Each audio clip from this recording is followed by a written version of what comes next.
Hello friends, అందరికీ నమస్కారం. అందరికీ ఆత్మబంధువులందరికీ ఆత్మ ప్రణామాలు.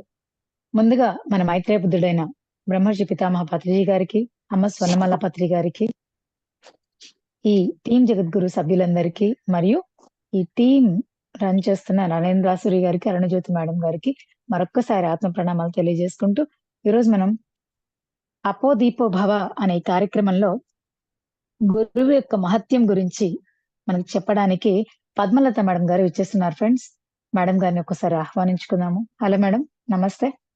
నమస్తే అమ్మా. నమస్తే మేడం. నమస్తే మేడం.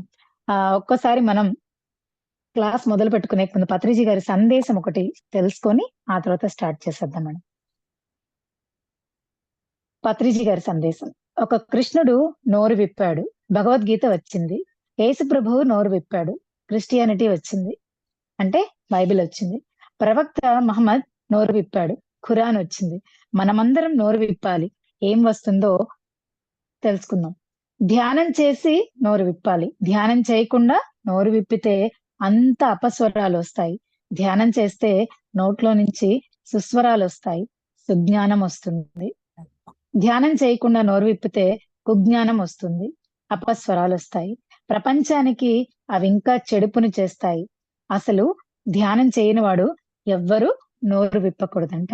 మన పత్రిజీ గారు అద్భుతంగా చెప్పారు చూడండి. మనం ఎప్పుడైతే మంచిగా మాట్లాడతామో, మంచిగా ఆలోచిస్తామో, అదే మన అవుట్పుట్ లాగా బయటకు వస్తుంది. సో మనం ఏం తింటున్నాం, ఏం తాగుతున్నాం, ఏం చేస్తున్నాం అన్న దాన్ని బట్టే మన మనసు, బుద్ధి అన్నీ ఉంటుంది. మనం ఎలా ప్రవర్తిస్తున్నాం, ఆ పుస్తకాలు ఎలాంటివి చదువుతున్నాం దాన్ని బట్టే మన జ్ఞానం అనేది ఇంకా అవుతుంది. ఇవన్నిటికీ మూలం ఏంటంటే ఫస్ట్ ధ్యానం. ధ్యానం ఎప్పుడైతే మనం అద్భుతంగా చేస్తామో మిగతా ఇలాంటివన్నీ మంచిగా పాజిటివ్ గా చెయ్యాలి అని మనకు అనిపిస్తుందంట. ఓకేనా? ఈరోజు మేడం గారు 1997 లో పద్మలత మేడం గారు ఈ ధ్యానానికి వచ్చారంట తన తల్లిదండ్రుల ద్వారా. ఆవిడ పిరమిడ్ వ్యాలీలో అన్నదాన కమిటీలో మెంబర్ గా ఉన్నారంట. ధ్యాన చింతామణి అనే పుస్తకం రాశారంట. సో అలా చాలా మెడిటేషన్ ర్యాలీస్ కి వెళ్ళడము, క్లాసెస్ తీసుకోవడము, ఆన్లైన్, ఆఫ్లైన్ ఎక్కువగా ఆవిడ సర్వీస్ అనేది చాలా చక్కగా చేస్తుంటారంట. మనకి ఈ రోజు గురువు యొక్క మహత్యం గురించి వివరించడానికి మేడం వచ్చారు. Welcome ma'am, over to you ma'am. Thank you. మొదలుగా మనందరి గురువు గారైన డాక్టర్ బ్రహ్మర్షి పితామహ పత్రి గారికి, గురుమాత పత్రి మేడం గారికి నా ఆత్మ ప్రణామాలు. జూమ్ లో, యూట్యూబ్ లో ఉన్న అందరి వీక్షకులకి సహా నా ప్రణామాలు అర్పించుకుంటున్నాను. ఈరోజు గురువు యొక్క విశిష్టత, మన జీవితాల్లో గురువు యొక్క విశిష్టత ఏంటి, గురువు అనేవాడు మనకు ఎలా సహాయపడతాడు, ఎందుకు గురువుకు ఈ భారతదేశంలో అంత ముల్లోకాల్లో కూడా గురువుకు అంత ప్రాముఖ్యత అనేది ఉంది. యాక్చువల్ గా భారతీయ సంస్కృతిలో గురువును దేవుడితో సమానము అంట పరిగణిస్తారు. అంతే, దేవుడు ఎంత వాల్యూ, మనం దేవుడికి ఎంత గౌరవాన్ని ఇస్తామో గురువు కూడా అంతే వాల్యూ ఇస్తారనమాట మన భారతదేశంలో. అందుకే మనము గురు పౌర్ణమి రోజు అందరు శిష్యులు గురువునే పూజ చేస్తారనమాట. ఇంకొకటి, గురువు అనేవాళ్ళు ఎట్లా అంటే దక్షిణామూర్తి రూపంలో గురుతత్వాన్ని పంచారు శివుడు అని కూడా చెప్తారు. నిధయే సర్వ విద్యానాం విజయే భవ రోగీనాం గురువే సర్వ లోకానాం దక్షిణామూర్తే నమః. అంటే ఆ గురువు అనేవాడు అన్ని లోకాల్లో జ్ఞానాన్ని ఇచ్చేవాడు, అన్ని రోగాలను, భవరోగాలను అంటే మానసిక రోగాలను అన్ని తొలగించేవాడు. అట్లాంటి గురువైన దక్షిణామూర్తికి నమస్కారము అని చెప్పి ఈ శ్లోకం యొక్క అర్థం అనమాట. మనం అంటే గురువు అంటే ఒక వ్యక్తిగా తీసుకుంటాము. ఇక్కడ ఒక వ్యక్తి కాదు, చైతన్యము, భగవత్ చైతన్యము అలా గురువు ద్వారా ప్రసరిస్తూనే ఉంటుంది. గురువు అనేది ఒక శక్తి కాదు, ఒక చైతన్యము అనేసి చెప్తారు. తల్లిదండ్రులు మొదటి గురువులు. తల్లిదండ్రులు మనకు ఈ శరీరాన్ని ఇస్తారు, కానీ గురువు అనేవాడు మనలో ఉన్న ఆత్మతత్వాన్ని మనకు పరిచయం చేసేవాడు గురువే. తల్లిదండ్రులు ఆత్మతత్వాన్ని పరిచయం చేయలేరు, వాళ్ళు శరీరాన్ని ఇస్తారు, ప్రాపంచిక విద్యలో సహాయపడతారు. మనకు ఆత్మ విద్యను, మన ఆత్మతత్వాన్ని మనకు మొదట పరిచయం చేసేవాడు ఒక అద్భుతమైన గురువే. మనలో ఉన్న అజ్ఞానాన్ని తీసి జ్ఞానాన్ని ప్రసాదించే వాళ్ళందరూ గురువులే. అంతేకాకుండా గురువు అనేవాడు మనం గాఢ నిద్రలో ఉంటాం. మనల్ని మేల్కొల్పుతాడు. గాఢ నిద్ర అంటే ఏమి? ఈ కనబడతా ఉండే ప్రపంచమే శాశ్వతము. ఇక్కడ నేనే గొప్ప అనే స్థితిలో మనం ఉంటాము. కాదు. నువ్వు శాశ్వతం కాదు. నీ శరీరము, మనస్సు, బుద్ధి ఏది శాశ్వతం కాదు అని ఆ గాఢ నిద్ర నుంచి మనల్ని మేల్కొల్పేవాడు కూడా గురువే. చూడండి, ఆషాఢ మాసంలో వస్తుంది గురు పౌర్ణమి. ఆషాఢ మాసంలో ఎట్లా ఉంటుంది ప్రకృతి? అంత మోడాలతో, మబ్బులతో ఉంటుంది. ఆ చంద్రుడు మనకు కనిపించడు. మేఘాలు తొలగితే చంద్రుడు కనిపిస్తాడు. ఆ విధంగా మనలో కూడా మబ్బులు అన్నీ ఉంటాయి. నేనే గొప్ప అనేసి ఒక అహంతో ఉంటాం. ఆ మబ్బుల నుంచి తొలగించి ఆ చంద్రుడంత వెలుగును మనలో తెప్పించేవాడు కూడా గురువే. అంటే అజ్ఞానంలో మనం ఉన్నప్పుడు నిండు చంద్రుడిలాగా చీకటి తొలగించడానికి సహాయపడతాడు గురువే. ఒక తాన కబీర్ దాస్ చెప్తాడు, గురువు గోవిందుడు ఇద్దరు ప్రత్యక్షమైతే నేను మొదట గురువుకే నమస్కరిస్తాను, గోవిందుడికి కాదు. మనకక్కడ ఆశ్చర్యమైతుంది. ఏంటి గురువు ఫస్ట్ దేవుడికి గదా నమస్కారం చేయాలి, గురువుకి నమస్కారం చేస్తాడే కబీరు అని అనిపిస్తుంది. కానీ కబీర్ దాస్ ఏం చెప్తాడంటే, ఆ దేవుణ్ణి పరిచయం చేసేవాడు గురువు. సో, ఫస్ట్ నేను గురువుకే నమస్కరిస్తాను. ఆ గోవిందుడికి దగ్గర చేర్చేవాడు గురువు. ఆ గోవిందుడి గురించి తెలిపించేవాడు గురువు. అతన్ని మొదట పరిచయం చేసేవాడే గురువు కాబట్టి అతడుకి నేను నమస్కారం చేస్తాను. అంతేకాకుండా గురువు యొక్క త్యాగం అనేది పవిత్రమైనది అని ఆయన చెప్తారనమాట కబీర్ దాసు. మన పత్రికారు మనకేం చెప్పారు? శ్వాసే గురువు. అంటే నీ శ్వాసే నీకు గురువు. అంటే నేనొక గైడ్‌ని మాత్రమే. నీ గురువు నీ శ్వాసే. నువ్వెంత నీ గురువు చెంత ఉంటావో అంత జ్ఞానాన్ని పొందుతావు. ఎప్పుడూ నువ్వు నీ గురువు చెంత ఉండాలి అన్నారనమాట. అంటే ఎప్పుడు గురువు చెంత అదంటే పత్రికారి దగ్గర ఎప్పుడు మనం ఉంటే మనకు జ్ఞానోదయం అయితుందా? కాదు. ఆయన దగ్గర ఏమి మార్గదర్శనం తీసుకోవాలో తీసుకొని నీ శ్వాస చెంత నీవెప్పుడుంటే అప్పుడు నీకు మోక్షం అనేది లభిస్తుంది. గురువుల్లో మళ్ళా 2 రకాలుంటారు. బోధ గురువులు, బాధ గురువులు. బోధ గురువులు, బాధ గురువులు. బోధ గురువులు అంటే జ్ఞానాన్ని బోధించేవాళ్ళు. బాధ గురువులు అంటే నేను మీ ఇంటికొస్తే పాద నమస్కారానికి 5,000, ఇంకొక పూజకు 10,000, ఇంకొక దానికి ఇంత ఖర్చు. అంటే వాళ్ళందరూ బాధ గురువులు. పత్రి సార్ ఫస్ట్ టైమ్ మా ఇంటికి వచ్చినప్పుడు ఆయన క్లాస్ అంతా అయిపోయినంక ఏమీ అడగలేదు. మేమే పెట్రోల్ చార్జెస్ ఇచ్చాము. మా ఆయనకి చాలా సంతోషం అయిపోయింది. అప్పటికి నాకు ఈ బోధ గురువులు, బాధ గురువులు అనే పదం కూడా తెలీదు. ఆయన అప్పుడు చెప్పారు, "పత్రిజీ వచ్చి బోధ గురువు, బాధ గురువు కాదు" అని. "ఏంటండి ఇలా చెప్తున్నారు నాకు అర్థం కాలేదు" అంటే అప్పుడు మా ఆయన, "ఎవరైతే ఈ పనికింత, ఈ పనికింత అని చార్జ్ చేస్తారో వాళ్ళంతా బాధ గురువులు. ఎవరైతే జ్ఞానాన్ని బోధించేసి ఏమి వితౌట్ ఎక్స్‌పెక్టేషన్ వాళ్ళ దారిన వాళ్ళు వెళ్తూ ఉంటారో వాళ్ళు బోధ గురువులు" అని చెప్పి మా వారు చెప్పారనమాట. అంటే అప్పుడు మా ఆయనకి సంతోషమై అప్పుడు మరలా ఆయన కూడా ధ్యాన మార్గంలోకి రావడం అనేది జరిగింది. అలా గురువుల్లో 2 రకాలు. ఇంకా 2 రకాల గురువులుంటారు. బోధించే గురువు అంటే నేర్పించే గురువు, ఖాళీ చేసే గురువు. నేర్పించేవాళ్ళు, ఖాళీ చేసేవాళ్ళు. నేర్పించేవాళ్ళు అంటే ఇప్పుడు ప్రాపంచిక విద్యలో మనకు మ్యాథ్స్, సైన్స్, ఫిజిక్స్, చిత్రలేఖనము, మ్యూజిక్, డాన్సు, ఎన్నో వంటలు ఇవన్నీ నేర్పిస్తారు. మన దగ్గర అవి లేవు. అవి నేర్పించి మనల్ని నింపుతారనమాట. ఇప్పుడు మనకు మ్యాథ్స్, ట్రిగ్నోమెట్రీ ఏదైనా మన మైండ్‌లోకి నింపితే కదా మనం ఎగ్జామ్ రాసి పాస్ అయ్యేది. సో, అలా నేర్పించే గురువులుంటారు వంటలు గాని అన్ని. వాళ్ళొక రకము. ఖాళీ చేసే గురువు. ఎప్పుడైతే ఈ ప్రాపంచిక విద్యంతా నీతో నిండుకొని నేనే గొప్ప అనే స్థితిలో నువ్వుంటావు. నిన్ను ఖాళీ చేయాల. నువ్వు ఆధ్యాత్మిక మార్గంలో ఆ గురువు, ఆ భగవంతుడిని చేరాలంటే నువ్వు ఖాళీ చేయాలి. అందుకే ఓషో ఏం చెప్తారు? నీ దగ్గరున్న జ్ఞానాన్ని కూడా వదిలినప్పుడే నువ్వు భగవంతుడిని చేరుతావు అని చెప్తాడన్నమాట ఓషో. అట్లా ఖాళీ చేస్తారు. నీలో ఉన్న బ్లాక్స్ అన్నిటిని క్లియర్ చేసే గురువులు. ఒకరు నేర్పించేవాళ్ళు, ఒకరు ఖాళీ చేసేవాళ్ళు. మనలో ఉన్న అనవసరమైనవన్నీ ఖాళీ చేసే గురువులు. ఆధ్యాత్మిక గురువు అంటే ఖాళీ చేసే గురువు. నిన్ను జీరో చేస్తాడు. అందుకే పత్రి సారు జీరోను, పూర్ణము అంటే రౌండ్ పూర్ణము, జీరో 2 ఒకటే.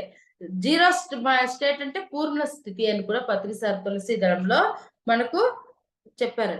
ప్రాపంచిక గురువు నింపినాడంటే ఈ ఆధ్యాత్మిక గురువు ప్ర మనకు ప్రకృతి గురువు నిన్ను ఖాళీ చేస్తారు. ప్రాపంచిక గురువు నీకు లైఫ్ లీడింగ్ కోసం నేర్పిస్తారు, లేదు అన్నా. కానీ నీలో ఉన్న అనవసరమైన వాటినన్నీ ఖాళీ చేసేవాడు ఆధ్యాత్మిక గురువు. అంట గురువు అంటేనే అనంతం, అగాధము లోపుల్లో తనను తాను నిరంతరము మార్పిడి చేసుకుంటున్న నిగూఢమైన రహస్యము. గురువు అంటేనే అనంతం. ఇప్పుడు సముద్రాన్ని మనం చూస్తాము. ఎక్కడ స్టార్టింగ్ లో ఎక్కడ ఎండింగ్ తెలియదు. ఇలా చూస్తే మన కంటి మేరకు అది కనబడతానే ఉంటుంది. అలా గురువు అనేవాడు అనంతము. అంతేకాకుండా నిగూఢంగా లోపల తనను తాను ప్రతి క్షణము మార్పు చేసుకుంటూనే ఉంటాడు. ప్రతి క్షణము ఒక్కొక్కటి నేర్చుకుంటూ ఎదుగుతూనే ఉంటాడు గురువు. అందుకే ఒకసారి జేకే భారవి గారు ఒక ఇట్లా గురు శిష్య పరంపర అనేదో ఒక క్వశ్చన్ అండ్ ఆన్సర్ సెషన్ లో అడుగుతారు. ఏంటి సార్ మీరు గురువు అంటే ఇంత వాల్యూ ఇస్తున్నారు? మనం కామన్ గా మన ఆంధ్రప్రదేశ్ లో ఆటో అయిపోయిన కూడా గురువు వస్తావా అంటాము. లేదా ఒక బస్ ఆయన ఉంటే టికెట్ కండక్టర్ గురువు టికెట్ ఇ అంటాము. హోటల్కి వెళ్తే గురువు ఇడ్లీ తీసుకురా, ఈ గురువు సాంబార్ ఇవ్వు అంటాము. అంత ఈజీగా గురువు అనే పదాన్ని వాడేస్తూ ఉంటాము. మీరు గురువు అంటే ఇంత వాల్యూ ఇస్తారు కదా అని జేకే భారవి అడిగినప్పుడు పత్రి గారు ఏం చెప్పారంటే, చూడు, ఆటో అయిపోయి నువ్వు గురువు అన్నావు, వస్తావు గురువు అన్నావు, తప్పు లేదు. ఎందుకంటే ఆటో డ్రైవింగ్ లో ఆయన నిష్ణాతుడు, అందుకు ఆయన గురువు అన్నాం. తర్వాత హోటల్ ఇడ్లీ తీసుకురా గురువు అన్నాము. సర్వింగ్ లో ఆయన నిష్ణాతుడు, అందుకు ఆయన గురువు అన్నాము. అట్లా నువ్వు కండక్టర్ గురువు టికెట్ ఇ అన్నావు. ఆయన టికెట్స్ ఇవ్వడము, కలెక్ట్ చేయడము దాంట్లో ఆయన నిష్ణాతుడు, అట్లా గురువు అన్నాము. అట్లా ఎప్పుడూ కూడా గురువు అంటే ఒకటే అనేం కాదు. నువ్వు నీకు తెలియని పాఠాన్ని ఎవరి దగ్గర నుంచి అయినా నువ్వు నేర్చుకుంటూ ఉంటే అప్పుడు నువ్వు శిష్యుడు, ఆయన గురువు. నీకు తెలిసిన పాఠాన్ని వేరే వాళ్ళకు నువ్వు నేర్పిస్తూ ఉంటే నువ్వు గురువు, ఆయన శిష్యుడు. అట్లా గురువు అనేవాడు ప్రతి క్షణము నేర్చుకుంటూ ఉంటాడు. నాకే అంతా తెలుసు అని ఫుల్ స్టాప్ పెట్టేవాడు గురువు కాడు. తన మరణాంతర జీవితం వరకు ప్రతి క్షణము నేర్చుకుంటున్నవాడే గురువు. అట్లా గురువు ప్రతి క్షణము తనను తాను మార్పిడి చేసుకుంటూ ఉంటాడు. అంతేకాకుండా గురువు ఎప్పుడు దైవం కోసం ఎదురు చూడకుండా దైవం యొక్క కళ్ళ ద్వారానే ప్రపంచాన్ని చూస్తూ, దైవ మానసం నుంచే ఈ ప్రపంచం గురించి ఆలోచిస్తూ, దైవం లాగే ఈ ప్రపంచంలోని కర్మలను ఆచరిస్తూ సాక్షాత్తు దైవానికి సజీవ చిత్రంగా ఉంటాడు. అంటే గురువు ఎప్పుడు దైవ మానసము అంటే దైవం యొక్క మనస్సు. ఇప్పుడు దైవము అంటే ఏమి? సర్వవ్యాపి, సర్వశక్తిమంత, అందరిని ఒక్కటిగా చూసేవాడు దైవము. సర్వజ్ఞాని, సర్వవ్యాపి, సర్వశక్తిమంత. ఇప్పుడు దైవ మానసం అంటే ఏమి? అందరినీ ఒక్కటిగా చూసేదే దైవం యొక్క మనస్సు. అంటే గురువు మనస్సు ఎలా ఉంటుంది? అందరినీ ఒక్కటిగా చూసేవాడు. అంటే ఆ దైవం యొక్క మానసం నుంచే ప్రతి ఒక్క ప్రపంచంలో ఉన్న ప్రతి దాన్ని కూడా ఆ గురువు చూస్తాడు. అన్ని పనులను కూడా దైవం లాగే చేస్తాడు. అంటే చిన్న పని మనము చెత్తూడ్చేది ఏముందిలే, ఇది చిన్న పని, ఇది పనోళ్ళు చేసే పని, మనం చేసే పని కాదు. అంటే గురువు అట్లుండడు. చిన్న పని అయిపోని, పెద్ద పని అయిపోని అన్ని గొప్పవే, అన్ని దైవంతో సమానమే అన్న భావంతో అన్ని కర్మలను కూడా ఆయన ఆచరిస్తాడు. అంతేకాకుండా గురువు అనేవాడు బోధించడు, ఆచరించి అది చూపించి నీకు అర్థమైతే ఆచరించమని చెప్తాడు. అంటే ఇప్పుడు ఊరికే మనం ఎంతో మంది పత్రిసార్లు కూడా మనకి ఎంతో మంది చెప్తూ ఉంటారు పండిత గురువులు. అంటే పాండిత్యం, ఉపనిషత్తులు, వేదాలు, భగవద్గీత ఏవైనా శ్లోకాలు టక టక టక వల్ల వేసేస్తుంటారు. దాని అర్థాలు చెప్పేస్తూ ఉంటారు. జీవితంలో అది ఆచరిస్తారో ఆచరించారో వాళ్ళకి తెలియదు. కానీ గురువు అనేవాడు, అసలైన గురువు ఎలా ఉంటాడంటే తను ఆచరిస్తూ ఉంటాడు. అది చూసి శిష్యులకు అర్థమైతే వాళ్ళు ఆచరించవచ్చు.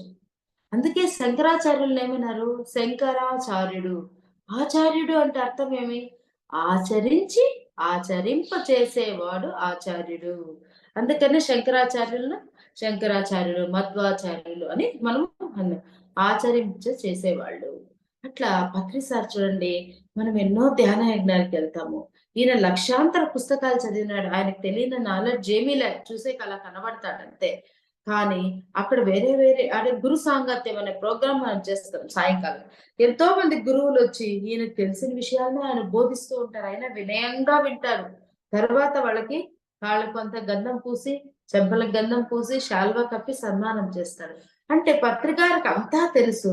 కానీ వినయంగా మళ్ళా వాళ్ళని ఎంత గౌరవిస్తున్నాడు. అంటే ఆయన ఆచరిస్తున్నాడు. మనం కూడా అది చూసి ఆచరించి నేర్చుకోవాలా. అంటే గురువు అనేవాడు ఎలా ఉంటాడంటే ఊరికే నీతులన్నీ వల్లవేయడు. చేస్తూ ఉంటాడు. ఆయన చేతలను చూసి మనం నేర్చుకోవాలా. ఆయన ఏం చెప్తారు? నా పాదాలను కాదు నా పదాలను పట్టుకోండి అంటాడు పత్రి గారు. అంటే ఆయన చేసే పనులు చెప్పే మాటలను పట్టుకోమంటాడు పత్రి గారు. అట్లా ఎంతో మంది ఇప్పుడు వస్తూ ఉంటారు. పల్లి జనాలు వస్తారు, పట్నం జనాలు వస్తారు, చదివిన వాళ్ళు, చదువని వాళ్ళు, ఆస్తి ఉన్న వాళ్ళు, లేని వాళ్ళు అందరూ వస్తూ ఉంటారు ధ్యానయజ్ఞాలకి. అందరినీ దూరం నుంచి చూస్తేనే హాయ్ ఇట్రావయ్యా ఏంటయ్యా సంగతులు అంటాడు. వాళ్ళు పల్లోడైపోయి చదువుకొని నల్లగా ఉండి తెల్లగా ఉండి ఎలాగన్నా ఉండి భేద భావము లేకుండా ప్రతి ఒక్కరిని ఆత్మదృష్టితో ఆయన మాట్లాడుతూ ఉంటాడు. అంటే మనమేం నేర్చుకోవాలా? మనం కూడా జీవితంలో అలా ఉండాలి, భేదభావం లేకుండా అనేది నేర్చుకోవాలి.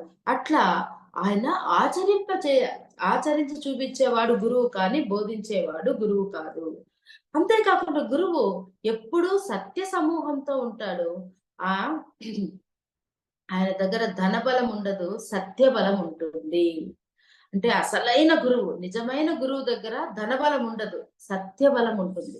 ఎవరి దగ్గర అయితే ధనబలం ఉండి వేరే వేరే విషయాల్లో ఉంటారో వాళ్ళు గురువులు కాదు, పండితులు. ఎవరి దగ్గర అయితే సత్య సమూహం ఉండి ధనబలం లేకుండా సత్యబలం ఉంటుందో వాళ్ళు అసలు సిసలైన గురువులు.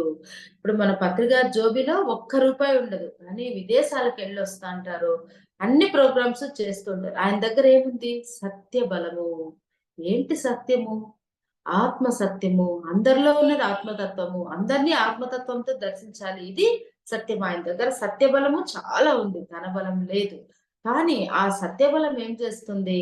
ఆయనకి ఎక్కడికి కావాలో అక్కడికంతా తీసుకెళ్తుంది. ఎప్పుడు ఆయన ఎటువంటి సమూహంతో ఉంటాడు? సత్య సమూహంతో ఉంటాడు.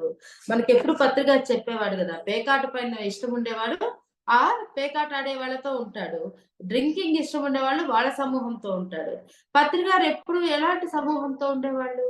ఎప్పుడు ఈ ఆత్మజ్ఞానాన్ని మాట్లాడే వాళ్ళ సమూహంతో ఉంటారు. అంటే గురువు ఎప్పుడు సత్య సమూహంతో ఉంటాడు. ధనబలం ఉండదు, సత్యబలం ఉంటుంది. గురువు బోధించడు, ఆచరిస్తాడు. ఇంకా గురువు శిలలను శిల్పంగా మారుస్తాడు. ఇప్పుడు చూడండి, ఒక రాయి ఉంటుంది, ఏమంత అందంగా ఉండదు. దాన్ని బాగా చెక్కితే ఒక మంచి శిల్పంగా చేస్తే అందరూ వచ్చి ఎంత బాగుంది అజంతా ఎల్లోరా ఎంత బాగుంటాయి శిల్పాలు అంటారు. అంటే గురువు అనేవాడు, మనము ఈ జ్ఞానానికి రాకముందు మనం కూడా శిలల్లాగా ఉండేవాళ్ళం. మనల్ని శిల్పంగా మార్చినాడు, మన లోపల నైపుణ్యతను పెంచినారనమాట. అంటే అసలు సిసలైన గురువు ఒక శిలను శిల్పంగా మారుస్తాడు. జీవితం అంటే ఏమో తెలీదు, ఎలా మాట్లాడో తెలీదు, ఎలా తినాలో తెలీదు, ఎలా వ్యవహరించాలో తెలీదు.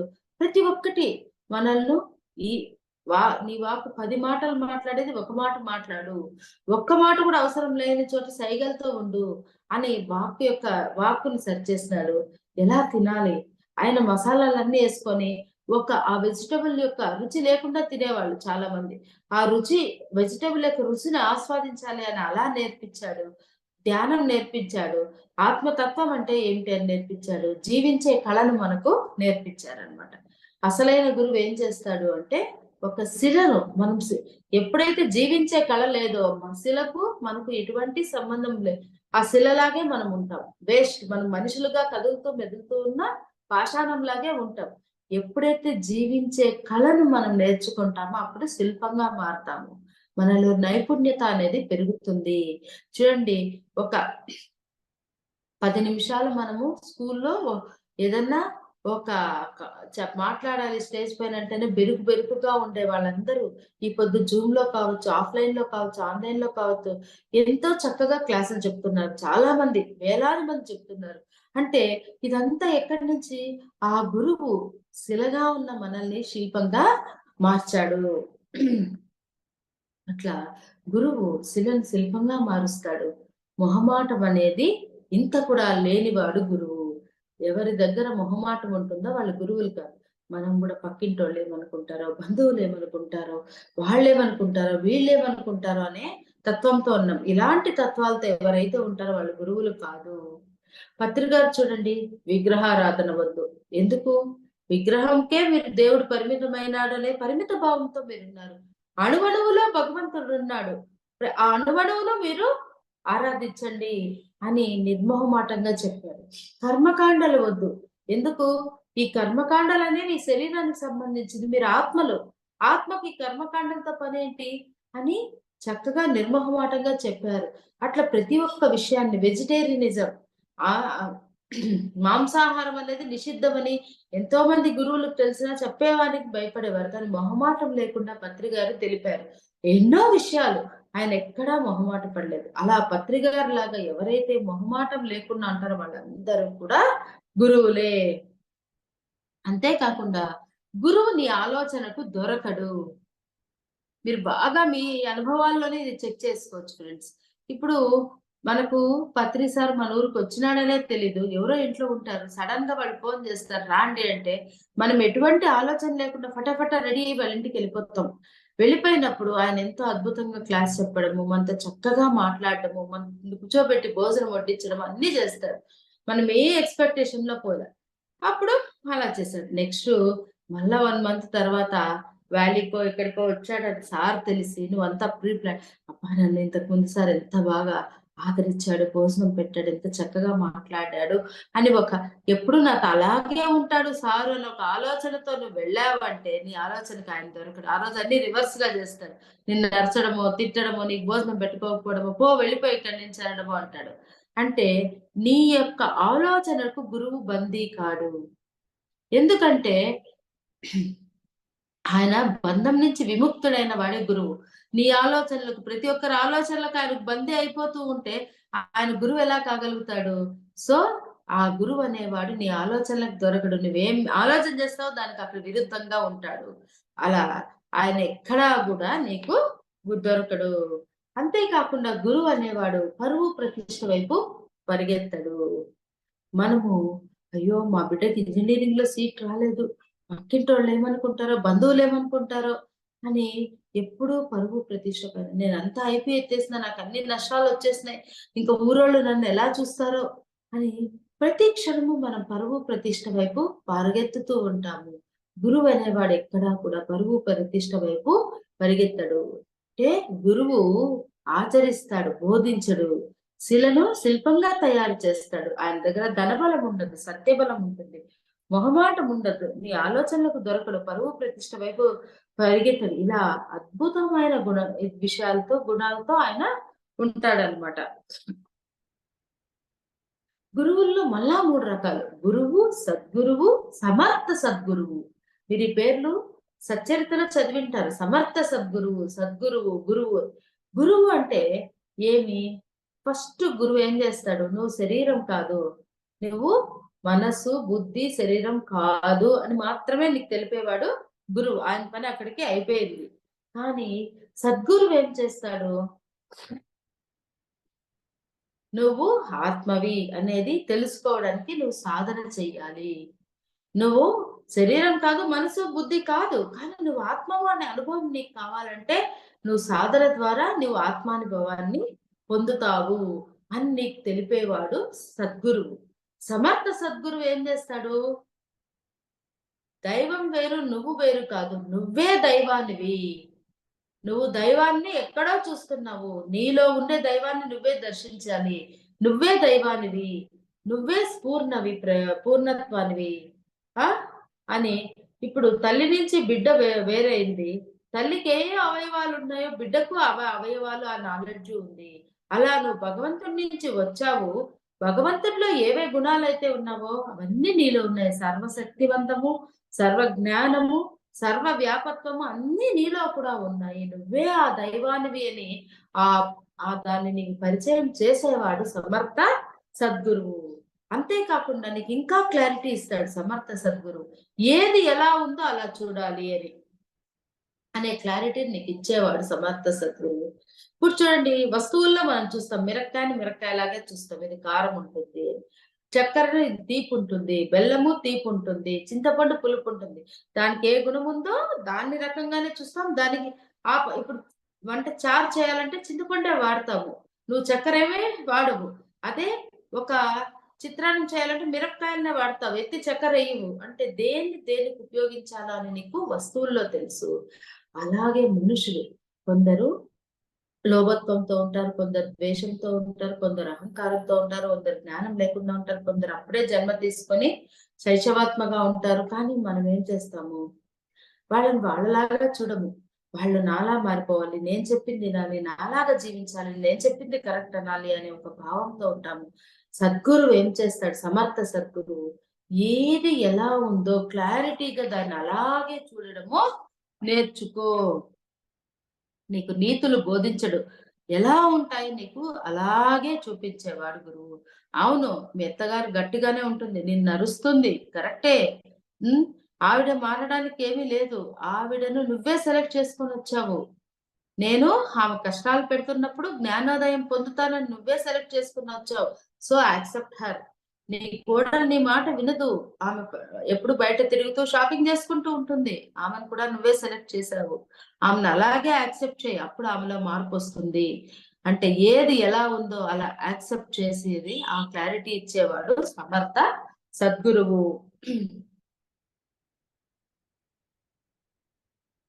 నీవు ఇలాంటి అనుభవాలు పొందడానికి ఎంతో కృషి చేస్తాడు సమర్థ సద్గురువు. గురువులో గు అంటే చీకటి, రు అంటే తొలగించేవాడు. అంధకారాన్ని తొలగించేవాడే గురువు. మనము చీకటిని పోపు అని తరమలేము. ఎందుకంటే దానికి అస్తిత్వం లేదు తరమడానికి. ఒక వెలుగు తీసుకొస్తాం. ఆ వెలుగు అనేది ఆ చీకటిని ఆడే చీకటి ఉంటుంది, ఎక్కడికి వెళ్ళదు. ఈ వెలుగు ఉండే దాని వల్ల ఆ చీకటి నీకు కనబడకుండా ఉంటుంది. అది ఎక్కడికి వెళ్ళేది లేదు. ఆ విధంగా మనలో ఉన్న అజ్ఞానాన్ని తొలగించడం అంటే తొలగించే కాదు. ఎప్పుడైతే జ్ఞానాన్ని నీ లోపలికి తెస్తాడో అజ్ఞానం యొక్క విలువ పడిపోతుంది. అజ్ఞానానికి నువ్వు వాల్యూ ఇయ్యడు. అట్లా గురువు సద్గురువు సమర్థ సద్గురువు. మనకు సమర్థ సద్గురువు దొరికినందుకు మనం అందరము కూడా ఎంతో భాగ్యవంతులం ఫ్రెండ్స్. మనకు ఆ క్లారిటీ ఇచ్చారు ఆయన. మనం ఆ అనుభవం పొందడానికి ఎంతో కృషి చేశారు. దాని జ్ఞానాన్ని మనకు అందించారు. అలాగే ఇంకా 2 రకాల గురువు ఉంటారు. ప్రాపంచిక గురువులు, ఆధ్యాత్మిక గురువులు. ఫస్ట్ మనము ముందే చెప్పుకున్నాం. నింపే గురువు, ఖాళీ చేసే గురువు అని ఒకటి చెప్పుకున్నాము. తర్వాత నేర్పించే గురువు, ఖాళీ చేసే గురువు చెప్పుకున్నాము. తర్వాత గురువు, సద్గురువు, సమర్థ సద్గురువు చెప్పుకున్నాము. ఇక్కడ ప్రాపంచిక గురువులు, ఆధ్యాత్మిక గురువులు. అంటే ప్రాపంచిక విద్యను నీకు ఫిజిక్స్, కెమిస్ట్రీ, మ్యూజిక్, డాన్స్, వంటలు, చిత్రలేఖనం ఇవన్నీ నేర్పించేవాళ్ళు ప్రాపంచిక గురువులు. ఆధ్యాత్మిక గురువులు అంటే ఆత్మజ్ఞానాన్ని బోధించేవాళ్ళు ఆధ్యాత్మిక గురువులు. ప్రాపంచిక గురువులు నువ్వు సంపాదించుకోవడం ఎలా అని నేర్పిస్తే, ఆధ్యాత్మిక గురువులు నువ్వు జీవించడం ఎలా, జీవించే కళను నేర్పిస్తారు ఆధ్యాత్మిక గురువులు. సంసారంలోనే ఉంటూ నిర్వాణాన్ని పొందడం ఎలా, అన్నిట్లోనూ నువ్వు ఉండాలి. ఎక్కడా చిక్కుకోకూడదు. అందరి దగ్గర నువ్వు ఉండాలి. ఎవరికి అతుక్కోకూడదు అంటూ ఆధ్యాత్మిక జ్ఞానాన్ని బోధించే వాళ్ళు ఆధ్యాత్మిక గురువులు. చూడండి, ఒక చిన్న స్టోరీ చెప్తాం గురువుకి ఎంత వాల్యూ అనే దానికి. గురునానక్ ఒకసారి తన శిష్యులతో పూరికి వెళ్తాడు. అక్కడ పూరిలో జగన్నాథుడు ఉంటాడు కదా. కానీ గురునానక్ శిష్యులు జగన్నాథుడికి ఒకసారి నమస్కరించేసి ఆ గురునానక్ సేవ చేయడము, ఆయనకు నీళ్లు తెచ్చివ్వడము, ఆహారం తెచ్చియడము, ఆయనకు పాదాలు ఒత్తడము, గురువుకు సంబంధించిన పాటలు పాడటము ఇవన్నీ చేస్తూ ఉంటారు. అక్కడ లోకల్ గా కొంతమంది ప్రజలందరూ మనలాగా టూరిస్టులు వచ్చింటారు కదా. వాళ్ళు ఇవన్నీ గమనిస్తూ ఉంటారు. గమనించి ఏంటి వీళ్ళు పూరిలో జగన్నాథుడు ఉండక ఈ గురునానక్ వీళ్ళు సేవ చేస్తున్నారు. అక్కడ నదికెళ్ళి ఆయన నీళ్లు తెచ్చి కాళ్ళు కడగడము, ఆ ఆ గురునానక్ చెప్పులు తెచ్చేయడం, చెక్క చెప్పులు తెచ్చేయడం ఇలాంటి పనులన్నీ చేస్తూ ఉంటారు. అప్పుడు ఆ టూరిస్టులకంతా ఆశ్చర్యమైతుంది. వాళ్ళు గురునానక్ దగ్గరికి వచ్చి అడుగుతారు, ఏంటండి సాక్షాత్ భగవంతుడు ఆ పూరి జగన్నాథుడే ఉండగా వాళ్ళందరూ మీకు సేవ చేస్తున్నారు. ఇది కరెక్టేనా? ఆయనకు కదా సేవ చేయాలి. ఆయన గురించి కదా పాటలు పాడాలి అని అడుగుతారనమాట. అడిగినప్పుడు గురునానక్ ఓకేనండి. ఇక్కడ హోమము వెలుగుతాంది. అగ్ని హోమం జరుగుతూ ఉంది. మీరు ఆ అగ్నిని ముట్టండి అంటాడు ఆ టూరిస్టులతో. అయ్యో! మేమెలాగ ముడతామండి? ముట్టామంటే చేతి కాలుతుంది అంటాడు. అప్పుడు ఒక క్యాండిల్ ఇస్తాడు గురునానక్. క్యాండిల్ ఇచ్చి ఆ అగ్నిని స్పర్శించండి అంటాడు. వాళ్ళు ఆ క్యాండిల్ పెట్టుకొని ఆ హోమం జరిగే మంటలో ఇలా పెడతారు. ఆ క్యాండిల్ యొక్క ఒత్తి వెలుగుతుందనమాట. అంటే ఇప్పుడు మీరు అగ్నిని ముట్టినట్టే గదా! ఎలా ముట్టారు? క్యాండిల్ ద్వారా అగ్నిని మీరు స్పర్శించారు. అలా గురువు అనేవాడు ఆ భగవంతుడిని స్పర్శించడానికి, భగవంతుడిని చేరడానికి, భగవంతుడిని పరిచయం చేయడానికి క్యాండిల్ మీకు ఎలా అగ్నిని స్పర్శించడానికి ఉపయోగపడిందో, గురువు అనేవాడు ఆ భగవంతుడిని పరిచయం చేయడానికి ఆ! అంత ఆయన గురువు ఆ భగవంతుని పరిచయం చేయడానికి సహాయపడతారు. అందుకే గురువుకు అంత విలువ ఉంది అని చెప్తాను అన్నమాట. దైవంతో అనుసంధానం చేసేకి గురువు అనేవాడే మనకు సహాయం చేస్తాడు. అట్లే కాకుండా నీవే దైవం అని కూడా తెలుపుతాడు అని గురువు యొక్క విశిష్టతను గురునానక్ వాళ్ళకు తెలుపుతాడనమాట. అందుకే గురువుని ఎట్లా పోలుస్తాడు? కోటి సూర్య సమప్రభ అంటారు. అంటే కోటి సూర్యులతో సమానమైన వాడు ఈ గురువు. ఎందుకు అంటే ఇప్పుడు చూడండి, మనం సూర్యుడు యొక్క వెలుగు ఇప్పుడు 11, 12 గంటలవుతాంది. బయట పోయి ఇలా చూసామంటే చూడలేక కళ్ళు మూసుకొనేస్తాం. అంత అంత షార్ప్‌గా ఉంటాయి ఆ రేస్. అదే చంద్రుడు ఆ సూర్యుని యొక్క వెలుగునంతా తీసుకొని రాత్రి మనకు పండు వెన్నెలనిస్తాడు. అప్పుడు చక్కగా మనము మన కళ్ళతో ఆ చంద్రుడిని చూస్తాము. అంటే ఆ చంద్రుడు సూర్యుని కిరణాలను మనం చూడలేం కాబట్టి చంద్రుడు అవి తీసుకొని మనకు చల్లదనంగా దాన్ని చూపిస్తూ ఉన్నాడు. అలాగే ఆ దైవం అనేది అంత ఎంతో వెలుగుతో నిండి ఉంటుంది. దాన్ని డైరెక్ట్‌గా చూడలేం కాబట్టి గురువు అనేవాడు నీకు దైవాన్ని పరిచయం చేస్తూ నువ్వే దైవం అని నీకు నేర్పిస్తాడు. అందుకే గురువును పౌర్ణంతో పోలుస్తారు. ఎందుకంటే మన ఆత్మ చైతన్యం వెలుగు, ఆ పౌర్ణం వెలుగు ఒక్కటే. మనము ఆ ఆత్మ చైతన్య స్థితిలోకి వెళ్ళినప్పుడు వెన్నెల్లాగా ప్లెజెంట్‌గా ఉంటామన్నమాట. భగవంతుడనేవాడు సూర్యుడి లాంటి వాడు. ఆయన్ను డైరెక్ట్‌గా చూడలేము. చందమామ వెలుగును మనం ఎలా చూస్తామో, సూర్యుడి నుండి తీసుకొని మనకు చూపిస్తాడు కాబట్టి, అలాగే గురువు ఆ జ్ఞానాన్ని తీసుకొని శిష్యునికి ఆ భగవంతుడి యొక్క జ్ఞానాన్ని తీసుకొని మనకు శిష్యుడికి అందిస్తాడు. అంటే గురువు అనేవాడు భగవంతుడికి, శిష్యుడికి ఒక వారధి బ్రిడ్జ్.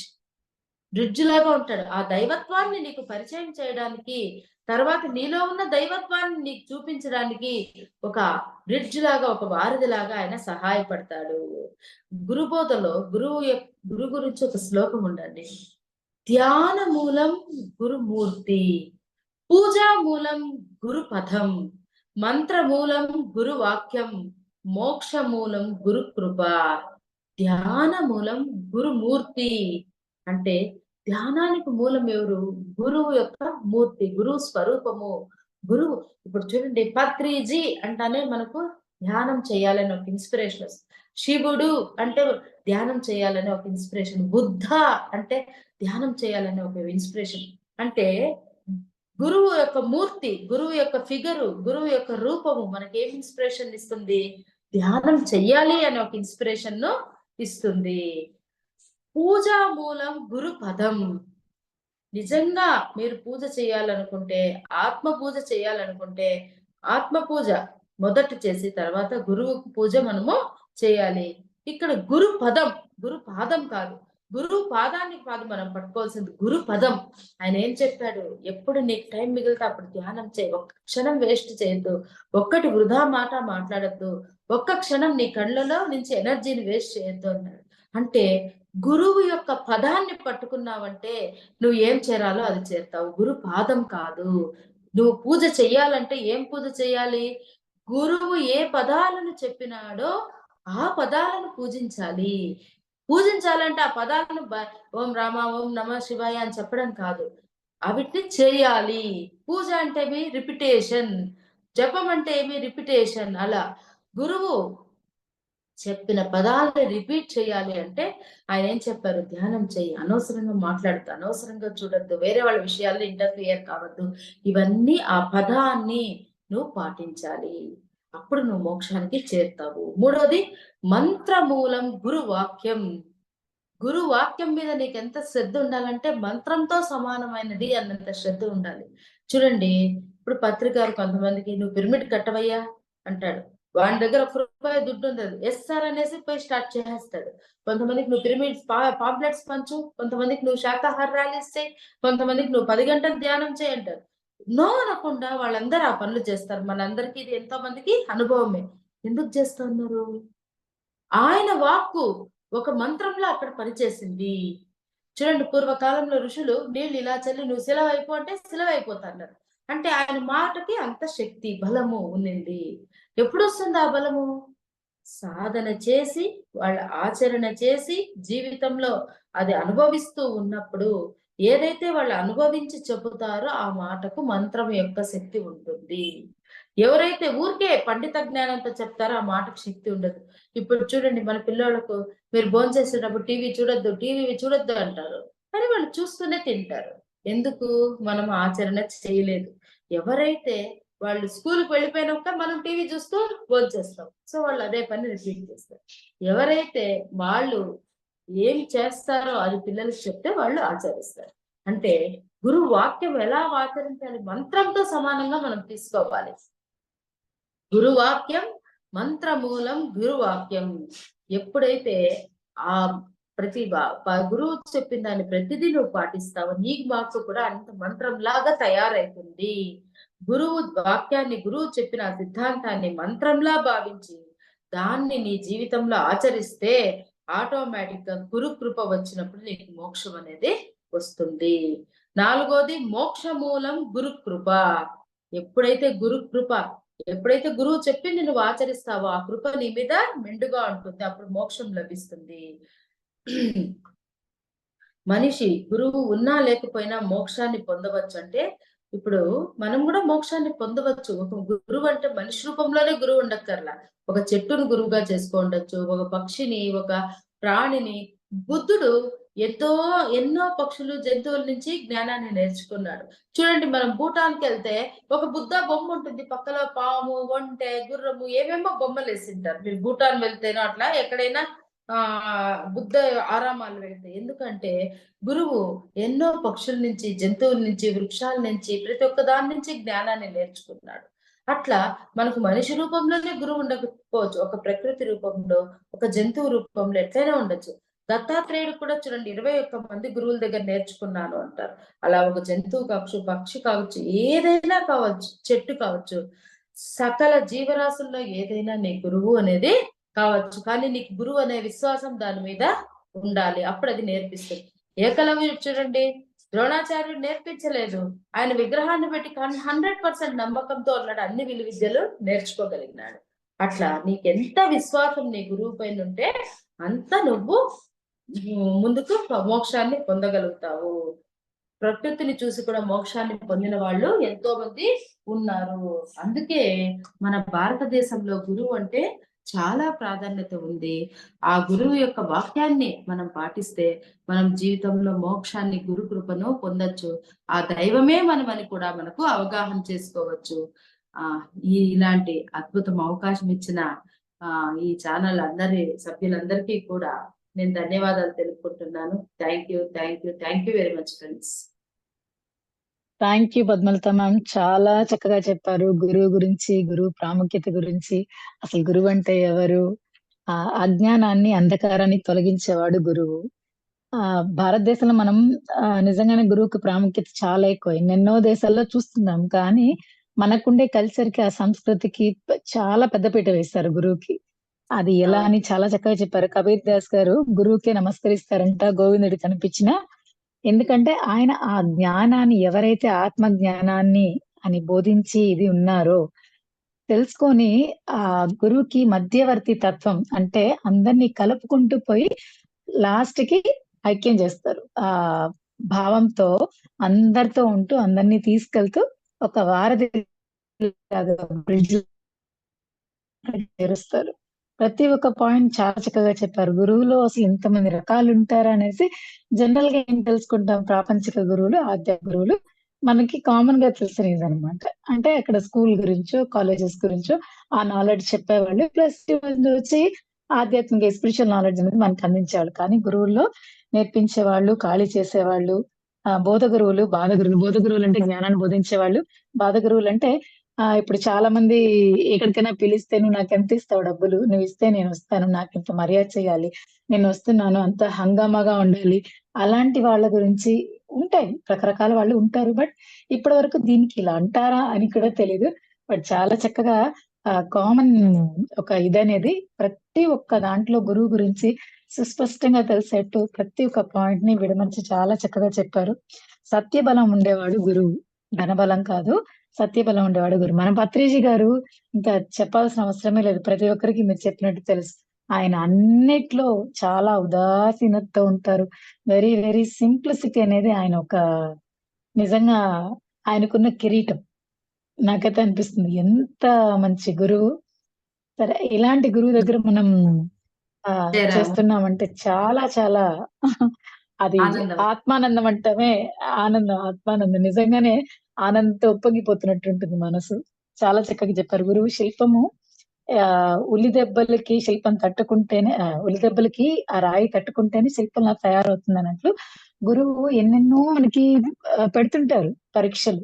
కానీ ప్రతి ఒక్క పరీక్షను మనం దాటుకొని వచ్చినప్పుడే గట్టి పడతాము, అన్ని నేర్చుకుంటాము. జీవితంలో ప్రతి ఒక్కటి సాధించగల కెపాసిటీ మనకొస్తుంది. ముందు ధైర్యం ఏది ఉండేది కాదు. ఇప్పుడుండే ప్రతి ఒక్క పిరమిడ్ మాస్టర్‌ని చూస్తే మామూలుగా ఉండేవాళ్ళం. బట్ ఇప్పుడు నేను ఏదైనా చేయగలను, నేను సాధిస్తాను, నాకు భయం లేదు అని ఒక ధైర్యంగా చెప్పగల ఒక శక్తి అనేది, మనలో ఉండే శక్తిని మనకు పరిచయం చేసేవాళ్ళే గురువు అనేసి చాలా అద్భుతంగా చెప్పారు. గురువులు, సద్గురువులు, సమర్థ సద్గురు ప్రతి ఒక్కరికి ఉన్న ఒక వేరియేషన్ ఏంటి? ఇప్పటి వరకు మనం బాబా చరిత్రలో చదువుతాం ఇవన్నీ, ఈ పదాలన్నీ వినడం ఇవన్నీ. కానీ నిజ జీవితంలో అది ఎంత మనకి, ఎలా మనం ఆలోచిస్తున్నాము, ఆచరిస్తున్నాము అనేసి ఒక గురువు ద్వారా ఇంత జరుగుతుందా అనేసి చాలా బాగా వివరించారు మేడం. ధన్యవాదాలు మీకు. థ్యాంక్ యూ సో మచ్ మా టీం జగద్గురు పత్రిజీ తరపు నుంచి. ఫ్రెండ్స్, ప్రతి ఒక్కరు ఇంత మంచి జ్ఞానాన్ని అందుకుంటున్నాము. ప్రతిరోజు అప్పదీపవాలు 11 to 11:30 మెడిటేషన్, 11:30 to 12 ఎవరో ఒక మాస్టర్ వచ్చి మనందరికీ అద్భుతమైన జ్ఞానాన్ని అందిస్తున్నారు. సో ఇంత మంచి అద్భుతమైన జ్ఞానాన్ని అందించే ఈ ఛానల్ కి ప్రతి ఒక్కరు లైక్ చేయండి, షేర్ చేయండి, సబ్స్క్రైబ్ చేయండి. అలాగే ఈరోజు సాయంత్రం మనకి శ్రీకృష్ణామృతం అనే భాగంలో భగవద్గీత విజ్ఞాన సారం అందరికీ తెలుసు కదా. సో బాలాజీ సార్ గారు పలమనేరు నుంచి వస్తున్నారు మనకి మంచి జ్ఞానాన్ని అందించడం కోసం. Thank you so much. ప్రతి ఒక్కరికి ధన్యవాదాలు. అమృత వాక్యాలు, ఈ సెషన్ ముగించే ముందు అమృత వాక్యాలు చెప్పుకుందాము. అన్మ్యూట్ చేసుకోవచ్చు ఫ్రెండ్స్ అందరూ. ఎవరైనా ఏమైనా మాట్లాడదలుచుకుంటే మాట్లాడొచ్చు.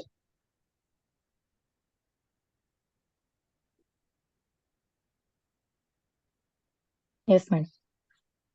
అహింస పరమో ధర్మ, అహింసా పరమో ధర్మ, అహింసా పరమో ధర్మః, ధర్మో రక్షతి రక్షితః, ధర్మో రక్షతి రక్షితః, సత్యమేవ జయతే, సత్యమేవ జయతే, లోకా సమస్తా సుఖినో భవంతు, లోకా సమస్తా సుఖినో భవంతు.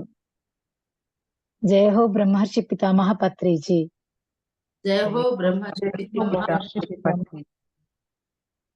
జయ హో పిరమిడ్ స్పిరిచువల్ సొసైటీస్ మూవ్మెంట్, జయ హో పిరమిడ్ స్పిరిచువల్ సొసైటీస్ మూవ్మెంట్, జయ హో ఆల్ పిరమిడ్ మాస్టర్స్, జయ హో ఆల్ పిరమిడ్ మాస్టర్స్, జయ హో జయ హో జయ జయ జయ హో.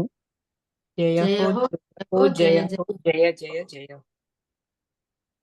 Thank you friends. Thank you so much. Thank you ma'am.